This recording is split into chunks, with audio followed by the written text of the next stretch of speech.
नमस्कार दोस्तों, स्वागत है आपका हमारे छोटे से YouTube चैनल पर। जी, सभी का बहुत बहुत स्वागत है। आज हम रेलवे परीक्षा के लिए विज्ञान का एक बहुत ही महत्वपूर्ण अध्याय नियंत्रण एवं समन्वय पर एक मेगा क्विज मैराथन करने जा रहे हैं। हाँ, और सवाल बहुत ही जबरदस्त होने वाले हैं। तो शुरू करने से पहले फटाफट चैनल को सब्सक्राइब करें, वीडियो को लाइक करें और नीचे कमेंट करके अपनी उपस्थिति जरूर दर्ज कराएं। और हाँ, इस क्लास की पूरी PDF डाउनलोड करने के लिए हमारा Telegram channel free railway notes जरूर ज्वाइन करें। लिंक आपको चैनल के डिस्क्रिप्शन या इस वीडियो के डिस्क्रिप्शन बॉक्स में मिल जाएगा। तो चलिए शुरू करते हैं। चलिए, पहला सवाल। Question number 1. Which of the following perform the function of control and coordination in our body? मतलब हमारे शरीर में नियंत्रण एवं समन्वय का कार्य किनके द्वारा किया जाता है? ऑप्शंस हैं A. केवल तंत्रिका तंत्र, B. तंत्रिका तंत्र और हार्मोन दोनों, C. केवल हार्मोन और D. केवल पेशी ऊतक। इसका सही जवाब है ऑप्शन बी, तंत्रिका तंत्र और हार्मोन दोनों। दोनों मिलके करते हैं। हाँ, देखिए, बॉडी के सभी फंक्शंस को नर्वस सिस्टम मतलब तंत्रिका तंत्र और एंडोक्राइन सिस्टम जो हार्मोन से जुड़ा है, ये दोनों मिलकर ही कंट्रोल करते हैं। अच्छा, एक तेजी से काम करता है तो दूसरा थोड़ा धीरे धीरे। चलिए अगला सवाल। Question number 2. What is the structural and functional unit of the nervous system? मतलब तंत्रिका तंत्र की संरचनात्मक और क्रियात्मक इकाई क्या है? ऑप्शंस हैं A. Nephron, B. Cyton, C. Axon, D. Neuron. इसका सही जवाब है ऑप्शन डी, न्यूरॉन। न्यूरॉन। जी, न्यूरॉन, जिसे हम नर्व सेल भी कहते हैं, वो हमारे नर्वस सिस्टम की सबसे बेसिक यूनिट है। इसी का काम है इंफॉर्मेशन को एक जगह से दूसरी जगह पहुंचाना। बिल्कुल। Question number 3. What is the empty space between two nerve cells neurons called? मतलब दो तंत्रिका कोशिकाओं यानी कि न्यूरॉन के बीच के खाली स्थान को क्या कहते हैं? ऑप्शंस हैं A. Axon, B. Synapse, C. द्रुमिका, D. आवेग। सही जवाब है ऑप्शन बी, सिनैप्स। सिनैप्स। हाँ, सिनैप्स जो है वो एक बहुत छोटा सा गैप या जंक्शन होता है जहां एक न्यूरॉन का सिग्नल दूसरे न्यूरॉन तक पास होता है। अच्छा, मतलब ये सीधे जुड़े नहीं होते? नहीं, बिल्कुल नहीं, बीच में गैप होता है। Okay. Question number 4. In which part of the nerve cell is information acquired?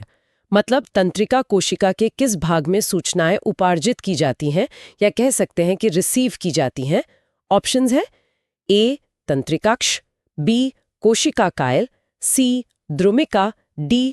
तंत्रिका का अंतिम सिरा। इसका सही उत्तर है ऑप्शन सी, द्रुमिका। द्रुमिका। जी, डेंड्राइट्स जो हैं वो पेड़ की शाखाओं जैसी एक्सटेंशंस होती हैं।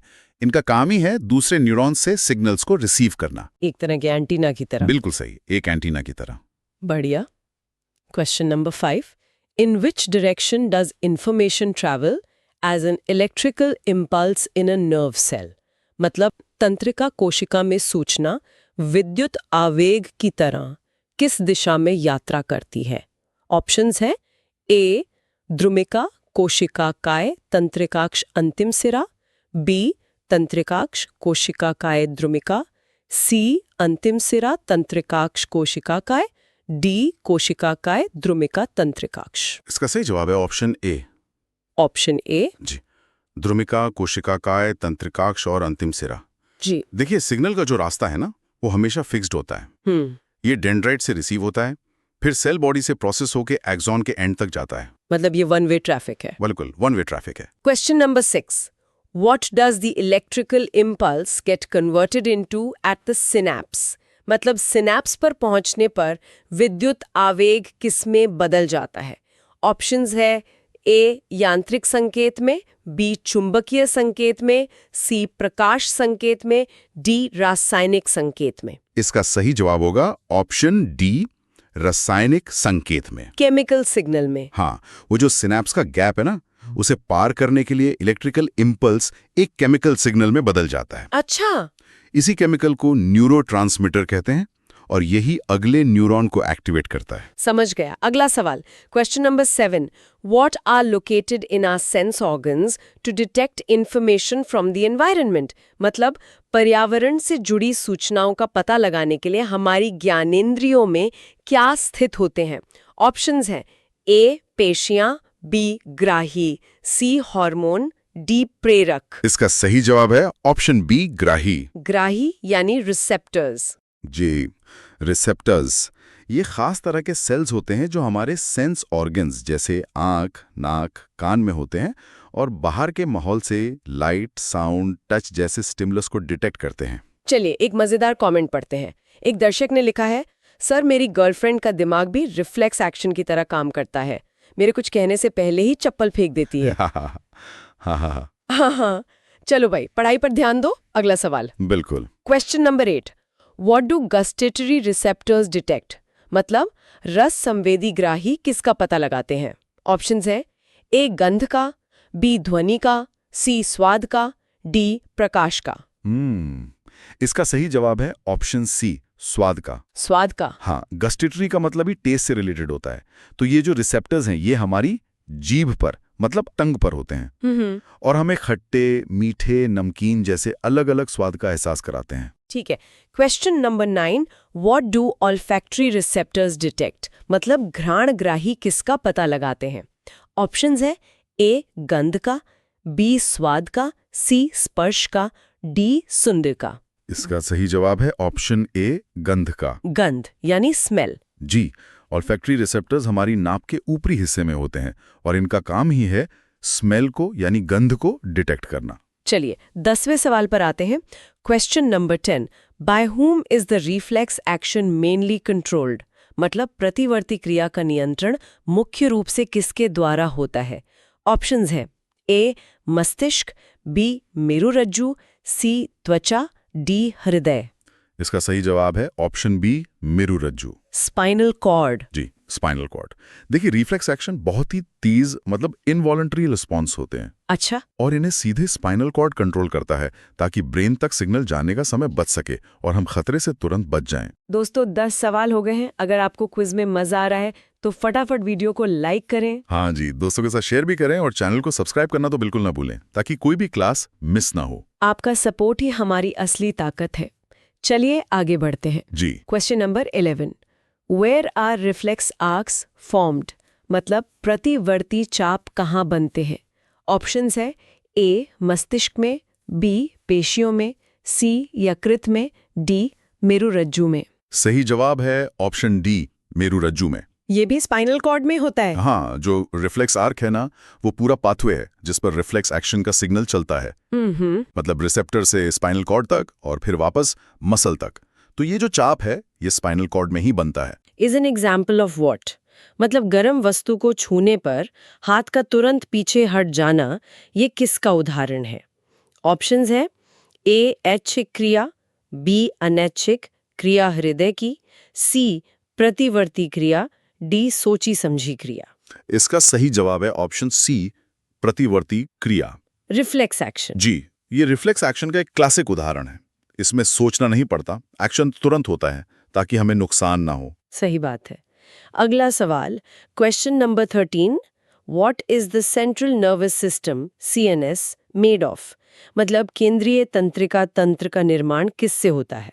ऑप्शंस है ए मस्तिष्क और मेरुरज्जु, बी मस्तिष्क और कपाल तंत्रिकाएं, सी केवल मस्तिष्क, डी मेरुरज्जु और मेरु तंत्रिकाएं। इसका सही जवाब है ऑप्शन ए, मस्तिष्क और मेरुरज्जु। ब्रेन और स्पाइनल कॉर्ड। बिल्कुल। सेंट्रल नर्वस सिस्टम के यही दो मुख्य हिस्से होते हैं, हमारा ब्रेन जो कमांड सेंटर है और स्पाइनल कॉर्ड जो ब्रेन और बाकी बॉडी के बीच का हाईवे है। Question number 14। What is the main thinking part of the human brain? मतलब मानव मस्तिष्क का मुख्य सोचने वाला भाग कौन सा है? ऑप्शंस हैं ए मध्य मस्तिष्क, बी अग्र मस्तिष्क, सी पश्च मस्तिष्क, डी अनुमस्तिष्क। सही जवाब है ऑप्शन बी, अग्र मस्तिष्क। अग्र मस्तिष्क यानी कि फोर ब्रेन। जी, फोर ब्रेन जिसमें सेरेब्रम होता है, वही हमारी थिंकिंग, मेमोरी, इंटेलिजेंस इन सब का मुख्य केंद्र है। ये हमारे दिमाग का सबसे बड़ा हिस्सा भी है शायद? हाँ बिल्कुल, सबसे बड़ा और सबसे कॉम्प्लेक्स हिस्सा। अगला कमेंट भी बहुत मजेदार है। एक दर्शक लिखते हैं, सर मेरे बॉयफ्रेंड का अग्र मस्तिष्क फोर ब्रेन तो है ही नहीं, सोचने का काम ही नहीं करता, बस भूख लगती है उसको। हाँ, बहुत बढ़िया। हाँ, चलिए आगे बढ़ते हैं। तो अगला सवाल इसी से जुड़ा है। Question number 15। Which part of the brain is associated with the center for hunger? मतलब मस्तिष्क का कौन सा भाग भूख लगने के केंद्र से संबंधित है? ऑप्शंस है ए मध्य मस्तिष्क, बी मेडुला, सी अनुमस्तिष्क, डी अग्र मस्तिष्क। इसका सही जवाब है ऑप्शन डी, अग्र मस्तिष्क। ये भी अग्र मस्तिष्क है। हाँ, क्योंकि फोर ब्रेन में ही हाइपोथैलेमस नाम का एक हिस्सा होता है जो भूख, प्यास और शरीर के तापमान जैसी फीलिंग्स को कंट्रोल करता है। अच्छा, question number 16. Which part of the brain controls involuntary actions like blood pressure, salivation and vomiting? मतलब अनैच्छिक क्रियाएं जैसे रक्तदाब, लार आना और उल्टी, इन सब का नियंत्रण मस्तिष्क के किस भाग से होता है? ऑप्शंस है ए अग्र मस्तिष्क, बी मध्यम मस्तिष्क, सी पश्चिम मस्तिष्क में स्थित मेड्यूला, डी अनुमस्तिष्क। इसका सही जवाब है ऑप्शन सी, पश्चिम मस्तिष्क में स्थित मेड्यूला। मेड्यूला। जी, मेड्यूला जो कि हाइंड ब्रेन का हिस्सा है, वो हमारे जीवन के लिए जरूरी इनवॉलेंट्री फंक्शंस जैसे सांस लेना, हार्ट रेट और ब्लड प्रेशर, इन सब को कंट्रोल करता है। Okay. Question number 17. Which part of the brain is responsible for the body's posture and balance? जैसे कि साइकिल चलाना या सीधी लाइन में चलना। ऑप्शंस हैं ए अनुमस्तिष्क सेरेबेलम, बी प्रमस्तिष्क, सी मेडुला, डी पॉन्स। सही जवाब है ऑप्शन ए, अनुमस्तिष्क यानी सेरेबेलम। सेरिबेलम। जी, सेरेबेलम हमारे वॉलंटरी मूवमेंट्स को कोऑर्डिनेट करता है और बॉडी का बैलेंस बनाए रखने में मदद करता है। ठीक है। Question number 18. In which bony box is the brain protected? मतलब हमारा मस्तिष्क किस हड्डियों के बॉक्स में सुरक्षित रहता है? ऑप्शंस है ए कशेरुक दंड, बी कपाल खोपड़ी, सी पसलियां, डी उरोस्थी। इसका सही जवाब है ऑप्शन बी, कपाल यानी खोपड़ी। स्कल। जी, हमारे ब्रेन को क्रेनियम यानी स्कल प्रोटेक्ट करता है। ये एक बहुत ही मजबूत बोनी स्ट्रक्चर है जो उसे चोट से बचाता है। अगला सवाल। Question number 19. What is the function of the fluid-filled balloon around the brain? मतलब मस्तिष्क के चारों ओर जो तरल से भरा गुब्बारा होता है, उसका क्या काम है? ऑप्शंस है ए पोषण देना, बी ऑक्सीजन देना, सी आकार देना, डी प्रघात अवशोषक शॉक एब्जॉर्बर। सही जवाब है ऑप्शन डी, प्रघात अवशोषक शॉक एब्जॉर्बर। Shock absorber. हाँ, ये जो फ्लूइड है जिसे सेरिब्रोस्पाइनल फ्लूइड कहते हैं, ये एक कुशन की तरह काम करता है और ब्रेन को भारी झटकों से बचाता है। Question number 20. Who protects the spinal cord? मतलब मेरुरज्जु की रक्षा कौन करता है? ऑप्शंस है ए कपाल, बी पसलियां, सी कशेरुक दंड यानी रीढ़ की हड्डी, डी श्रोणी मेखला। सही जवाब है ऑप्शन सी, कशेरुक दंड यानी रीढ़ की हड्डी। Vertebral column. जी, हमारी स्पाइनल कॉर्ड वर्टिब्रल कॉलम के अंदर सुरक्षित रहती है। और ये हुए 20 सवाल पूरे। बहुत बढ़िया प्रदर्शन। बहुत अच्छे। जो लोग अभी जुड़े हैं जल्दी से वीडियो को लाइक और चैनल को सब्सक्राइब कर ले। हमारी मेहनत को सफल बनाएं। जी बिल्कुल, चलिए अगले सवाल की तरफ। Question number 21. What type of movement occurs in plants in response to touch? Like in touch me not. मतलब पौधों में स्पर्श की अनुक्रिया से होने वाली गति किस प्रकार की होती है? ऑप्शंस हैं ए वृद्धि से मुक्त नास्टिक गति, बी प्रकाशानुवर्तन, सी गुरुत्वानुवर्तन, डी जलानुवर्तन। इसका सही जवाब है ऑप्शन ए, वृद्धि से मुक्त यानी नेस्टिक गति। Nastic movements. हाँ, नेस्टिक मूवमेंट्स ग्रोथ पे डिपेंड नहीं करते। ये स्टिमुलस की डायरेक्शन पर भी डिपेंड नहीं करते। जैसे छुई मुई का पौधा किसी भी तरफ से छुओ वो बंद हो जाता है। एक और कमेंट आया है, एक दर्शक कह रहे हैं मैम मेरी गर्लफ्रेंड छुई मुई के पौधे जैसी है, जरा सा कुछ बोलो तो मुरझा जाती है। हाँ, भावनाओं को समझो भाई। अगला सवाल देखते हैं। बिल्कुल। Question number 22. What is the reason for movement in the touch me not plant? मतलब छुई मुई के पौधे में गति का असली कारण क्या है? ऑप्शंस है ए प्रकाश की दिशा, बी कोशिकाओं में जल की मात्रा में परिवर्तन स्फीति दाब, सी हार्मोन का स्राव और डी प्रोटीन का विघटन। सही जवाब है ऑप्शन बी, कोशिकाओं में जल की मात्रा में परिवर्तन। पानी की मात्रा में बदलाव। हाँ, जब हम उसे छूते हैं तो पत्तियों के बेस पर मौजूद सेल से पानी तेजी से निकल जाता है, अच्छा, जिससे टर्गर प्रेशर बदलता है और पत्तियां मुरझाकर बंद हो जाती हैं। बढ़िया। Question number 23। What is the bending of a plants shoot towards light called?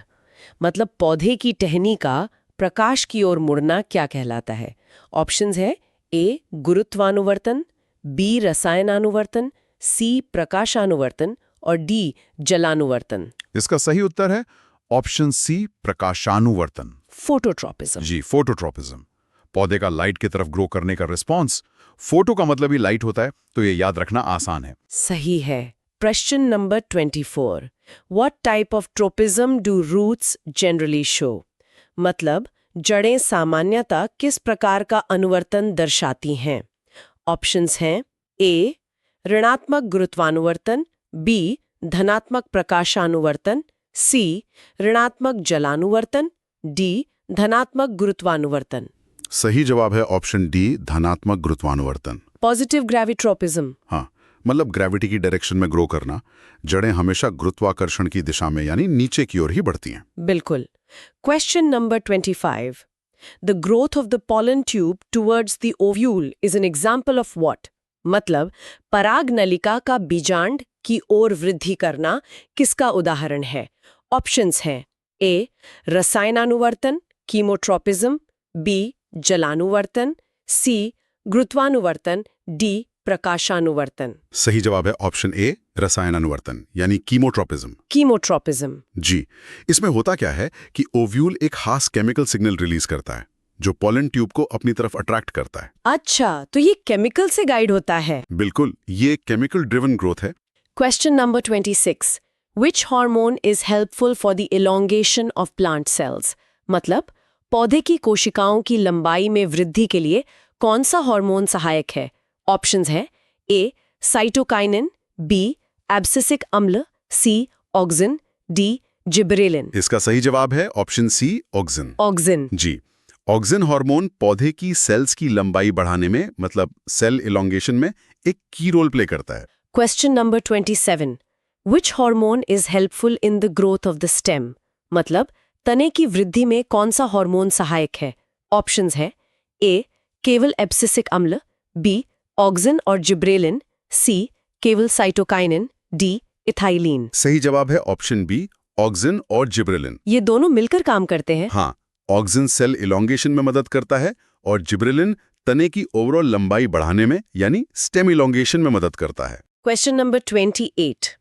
The plant hormone that promotes cell division is मतलब कोशिका विभाजन को प्रेरित करने वाला पादप हार्मोन कौन सा है?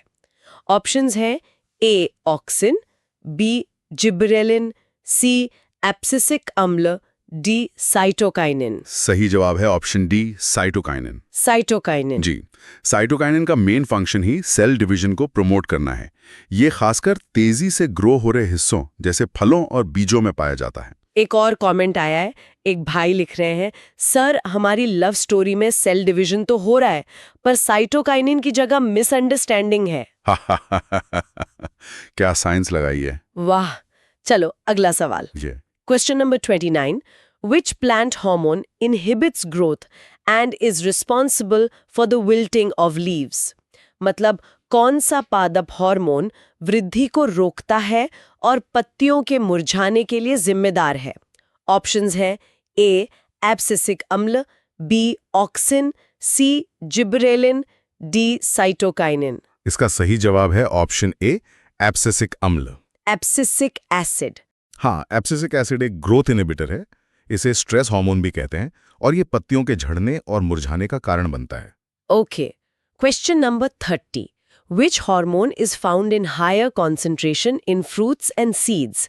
मतलब फलों और बीजों में कौन सा हार्मोन अधिक सांद्रता में पाया जाता है? ऑप्शंस हैं ए ऑक्सिन, बी साइटोकाइनिन, सी एब्सिसिक अम्ल, डी जिबेरेलिन। सही जवाब है ऑप्शन बी, साइटोकाइनिन। फिर से साइटोकाइनिन? हाँ, जैसा कि अभी हमने डिस्कस किया, साइटोकाइनिन सेल डिवीजन को प्रमोट करता है, इसलिए ये रैपिडली ग्रोइंग पार्ट्स जैसे फलों और बीजों में ज्यादा पाया जाता है। 30 सवाल पूरे, आधा रास्ता पार कर लिया है हमने। जोश कम नहीं होना चाहिए। बिल्कुल भी नहीं। जिन्होंने अभी तक लाइक और सब्सक्राइब नहीं किया है, फटाफट कर दो। आपकी एक लाइक हमें बहुत मोटिवेशन देती है। चलिए अगले सवाल पर। Question number 31. What is the other pathway for the transmission of information in animals besides the nervous system? मतलब जंतुओं में सूचनाओं के संचरण के लिए तंत्रिका तंत्र के अलावा दूसरा मार्ग कौन सा है? ऑप्शंस हैं ए पेशी तंत्र, बी परिसंचरण तंत्र, सी अंतःस्रावी तंत्र हार्मोन, डी श्वसन तंत्र। सही जवाब है ऑप्शन सी, अंतःस्रावी तंत्र हार्मोन। Endocrine system. जी, एंडोक्राइन सिस्टम हार्मोन्स को सीधे खून में रिलीज करता है, जो बॉडी के अलग अलग हिस्सों तक इंफॉर्मेशन लेकर जाते हैं। ये नर्वस सिस्टम से धीमा होता है ना? हाँ, ये धीमा है, पर इसका असर लंबे समय तक रहता है। Question number 32. Which hormone is secreted in a fight or flight situation? मतलब लड़ो या भागो की स्थिति में कौन सा हार्मोन स्रावित होता है? ऑप्शंस हैं ए थायरॉक्सिन, बी इंसुलिन, सी वृद्धि हार्मोन, डी एड्रेनलिन। इसका सही जवाब है option D, adrenaline. Adrenaline rush. बिल्कुल। एड्रेनलिन हार्मोन हमें इमरजेंसी सिचुएशंस के लिए तैयार करता है। ये हार्ट रेट, ब्लड प्रेशर और सांस की गति बढ़ा देता है, ताकि हम खतरे का सामना कर सकें। Question number 33. From which gland is the adrenal hormone secreted? मतलब एड्रीनलिन हार्मोन किस ग्रंथि से स्रावित होता है? ऑप्शंस हैं ए अधिवृक्क ग्रंथि एड्रिनल, बी पीयूष ग्रंथि, सी अवटो ग्रंथि थायराइड, डी अग्न्याशय। सही जवाब है ऑप्शन ए, अधिवृक्क ग्रंथि एड्रिनल। Adrenal glands. जी, एड्रिनल ग्लैंड्स हमारी किडनी के ठीक ऊपर स्थित होती हैं और यही इमरजेंसी हार्मोन एड्रीनलिन को रिलीज करती हैं। Okay. Question number 34. What is required by the thyroid gland to make thyroxine hormone? मतलब थायराइड ग्रंथि को थायरॉक्सिन हार्मोन बनाने के लिए किसकी आवश्यकता होती है? ऑप्शंस हैं A iron, B iodine, C calcium, D sodium. सही जवाब है ऑप्शन बी, आयोडीन। आयोडीन। जी, आयोडीन थायरॉक्सिन हार्मोन का एक बहुत जरूरी कंपोनेंट है। आयोडीन के बिना थायराइड ग्लैंड ये हार्मोन बना ही नहीं सकती। इसीलिए आयोडाइज्ड नमक खाने की सलाह दी जाती है। बिल्कुल सही। Question number 35. Which disease is likely to occur due to a deficiency of iodine in the diet? मतलब भोजन में आयोडीन की कमी से कौन सा रोग होने की संभावना होती है? ऑप्शंस है ए मधुमेह, बी रिकेट्स, सी गॉइटर, घेंघा, डी स्कर्वी। इसका सही जवाब है ऑप्शन सी, गॉइटर, घेंघा। गॉइटर। हाँ, आयोडीन की कमी से थायराइड ग्लैंड ज्यादा थायरॉक्सिन बनाने की कोशिश में सूज जाती है, जिससे गॉइटर या घेंघा रोग हो जाता है। इसमें गर्दन फूली हुई दिखती है। जी। एक और मजेदार कमेंट है। एक दर्शक लिखते हैं, सर मेरी गर्लफ्रेंड की जिंदगी में मैं आयोडीन की तरह हूँ, मेरी कमी से उसकी जिंदगी में घेंघा रोग जैसी उदासी आ जाती है। बहुत गहरी बात कह दी भाई ने। चलिए अगला सवाल। जी। Question number 36. What is the main symptom of goiter disease? मतलब गोइटर रोग का मुख्य लक्षण क्या है? ऑप्शंस हैं ए पैरों में सूजन, बी मसूड़ों से खून आना, सी आंखों का लाल होना, डी फूली हुई गर्दन। सही जवाब है ऑप्शन डी, फूली हुई गर्दन। ये तो अभी डिस्कस हुआ। हाँ, गोइटर का सबसे कॉमन और पहचानने योग्य सिम्टम गर्दन में थायराइड ग्लैंड की स्वेलिंग ही है। Question number 37. Which hormone controls the metabolism of carbohydrates, proteins and fats in the body? मतलब शरीर में कार्बोहाइड्रेट, प्रोटीन तथा वसा के मेटाबॉलिज्म का नियंत्रण कौन सा हार्मोन करता है? ऑप्शंस हैं A thyroxine, B insulin, C adrenaline, D वृद्धि हार्मोन। सही जवाब है ऑप्शन ए, थायरॉक्सिन। थायरॉक्सिन। जी, थायरॉक्सिन हार्मोन शरीर के ओवरऑल मेटाबॉलिज्म रेट को रेगुलेट करता है। मतलब ये तय करता है कि हमारा शरीर कितनी तेजी से एनर्जी का इस्तेमाल करेगा। Okay. Question number 38. From which gland is the growth hormone secreted? मतलब वृद्धि हार्मोन किस ग्रंथि से स्रावित होता है? ऑप्शंस है ए अवटु ग्रंथि, बी पीयूष ग्रंथि पिट्यूटरी, सी अधिवृक्क ग्रंथि, डी अग्न्याशय। इसका सही जवाब है ऑप्शन बी, पिट्यूटरी ग्रंथि, पीयूष ग्रंथि। Pituitary gland. जी, पिट्यूटरी ग्लैंड, जिसे मास्टर ग्लैंड भी कहते हैं, ग्रोथ हार्मोन समेत कई जरूरी हार्मोन्स को रिलीज करती है, जो दूसरी ग्लैंड्स को भी कंट्रोल करते हैं। अच्छा, तभी इसे मास्टर ग्लैंड कहते हैं। बिल्कुल। Question number 39. What happens due to a deficiency of growth hormone in childhood? मतलब बाल्यकाल में वृद्धि हार्मोन की कमी से क्या होता है? ऑप्शंस है A लंबापन, B मोटापा, C बौनापन, D मधुमेह। सही जवाब है ऑप्शन सी, बौनापन। ड्वार्फिज्म। जी, बचपन में अगर ग्रोथ हार्मोन की कमी हो जाए तो शरीर की नॉर्मल ग्रोथ रुक जाती है, जिसे ड्वार्फिज्म या बौनापन कहते हैं। Question number 40. Which hormone is secreted in males at the onset of puberty? मतलब नर में यौवनारंभ के समय कौन सा हार्मोन स्रावित होता है? ऑप्शंस है A estrogen, B insulin, C thyroxine, D testosterone. सही जवाब है ऑप्शन डी, टेस्टोस्टेरोन। टेस्टोस्टेरोन। जी, टेस्टोस्टेरोन मेल्स में प्राइमरी सेक्स हार्मोन है जो प्यूबर्टी के दौरान सेकेंडरी सेक्सुअल कैरेक्टर्स के डेवलपमेंट के लिए रिस्पॉन्सिबल है। जैसे आवाज का भारी होना। हाँ, और दाढ़ी मूंछ का विकास। 40 सवाल समाप्त। बस 10 सवाल और बचे हैं। हिम्मत बनाए रखें। बिल्कुल, आखिरी 10 सवाल। अगर आप यहाँ तक हमारे साथ हैं तो कमेंट्स में जय हिंद लिखिए और वीडियो को शेयर जरूर कीजिए। चलिए, अगला सवाल। Question number 41. Which hormone is related to puberty in females? मतलब मादा में यौवनारंभ से संबंधित हार्मोन कौन सा है? ऑप्शंस हैं A estrogen, B testosterone, C adrenaline, D वृद्धि हार्मोन। इसका सही जवाब है ऑप्शन ए, एस्ट्रोजन। एस्ट्रोजन। जी, ईस्ट्रोजन फीमेल्स में प्राइमरी सेक्स हार्मोन है जो प्यूबर्टी के दौरान होने वाले बदलाव और मेंस्ट्रुअल साइकिल को रेगुलेट करता है। Okay. Question number 42. The hormone that controls the sugar level in the blood is मतलब खून में शर्करा के स्तर को नियंत्रित करने वाला हार्मोन कौन सा है? ऑप्शंस है A adrenaline, B thyroxine, C insulin, D testosterone. सही जवाब है ऑप्शन सी, इंसुलिन। इंसुलिन। जी, इंसुलिन खून में मौजूद एक्स्ट्रा ग्लूकोज यानी शुगर के लेवल को कम करता है और बॉडी की सेल्स को ग्लूकोज यूज करने में मदद करता है, जिससे एनर्जी मिलती है। बिल्कुल। एक और शानदार कमेंट आया है। एक दर्शक ने लिखा है, सर मेरी गर्लफ्रेंड मेरी जिंदगी में इंसुलिन की तरह है, मेरे गुस्से के शुगर लेवल को कंट्रोल में रखती है। हाँ क्या बात है, ये तो बहुत अच्छी बात है। हाँ, चलिए आगे बढ़ते हैं। जी, इंसुलिन हार्मोन किस अंग से स्रावित होता है?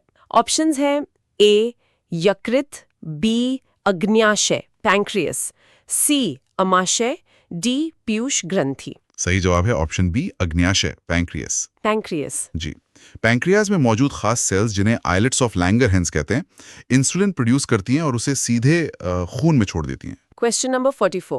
Why do doctors advise patients with diabetes to take less sugar? मतलब मधुमेह के रोगियों को डॉक्टर कम शर्करा लेने की सलाह क्यों देते हैं? ऑप्शंस है A रक्तचाप बढ़ने के कारण, B पाचन खराब होने के कारण, C मोटापा कम करने के लिए, D इंसुलिन की कमी के कारण रक्त शर्करा बढ़ जाती है। इसका सही जवाब है ऑप्शन डी, इंसुलिन की कमी के कारण रक्त शर्करा बढ़ जाती है। जी। डायबिटीज में या तो इंसुलिन बनता नहीं है या बॉडी उसे ठीक से यूज नहीं कर पाती, जिससे ब्लड शुगर लेवल हाई हो जाता है, इसलिए शुगर इंटेक कम करने को कहा जाता है। ठीक है। Question number 45. By which mechanism is hormone secretion controlled? मतलब हार्मोन के स्रावण का नियंत्रण किस क्रियाविधि द्वारा होता है? ऑप्शंस हैं A पुनर्भरण क्रियाविधि फीडबैक मैकेनिज्म, B तंत्रिका आवेग, C पेशी संकुचन, D श्वसन। सही जवाब है ऑप्शन ए, पुनर्भरण क्रियाविधि यानी फीडबैक मैकेनिज्म। Feedback mechanism. हाँ, ये एक तरह का सेल्फ रेगुलेटिंग सिस्टम है। ये बॉडी को बताता है कि कब हार्मोन रिलीज करना है और कब रोकना है, ताकि हार्मोन्स का लेवल बैलेंस्ड रहे। Question number 46. If the sugar level in the blood rises, who gets the information? मतलब यदि खून में शर्करा का स्तर बढ़ जाता है तो इसकी सूचना किसे मिलती है? ऑप्शंस है A मस्तिष्क को, B अग्न्याशय की कोशिकाओं को, C यकृत को, D गुर्दे को। सही जवाब है ऑप्शन बी, अग्न्याशय की कोशिकाओं को। पैंक्रियाज की सेल्स को। जी, पैंक्रियाज की कोशिकाएं लगातार ब्लड शुगर लेवल को मॉनिटर करती हैं और जैसे ही शुगर हाई होता है वे तुरंत इंसुलिन रिलीज करना शुरू कर देती हैं। Question number 47. Where is cytokinin mainly found in plants? मतलब पौधे में साइटोकाइनिन मुख्यतः कहाँ पाया जाता है? ऑप्शंस हैं ए पुरानी पत्तियों में, बी सूखे बीजों में, सी कोशिका विभाजन वाले तीव्र क्षेत्रों में, डी तने की छाल में। इसका सही जवाब है ऑप्शन सी, कोशिका विभाजन वाले तीव्र क्षेत्रों में। ये सवाल पहले भी आया था। हाँ, मिलता जुलता था। साइटोकाइनिन उन जगहों पर कॉन्सेंट्रेट होता है जहां रैपिड सेल डिवीजन होता है, जैसे जड़ों की टिप्स, शूट बर्ड्स और यंग फ्रूट्स। Okay.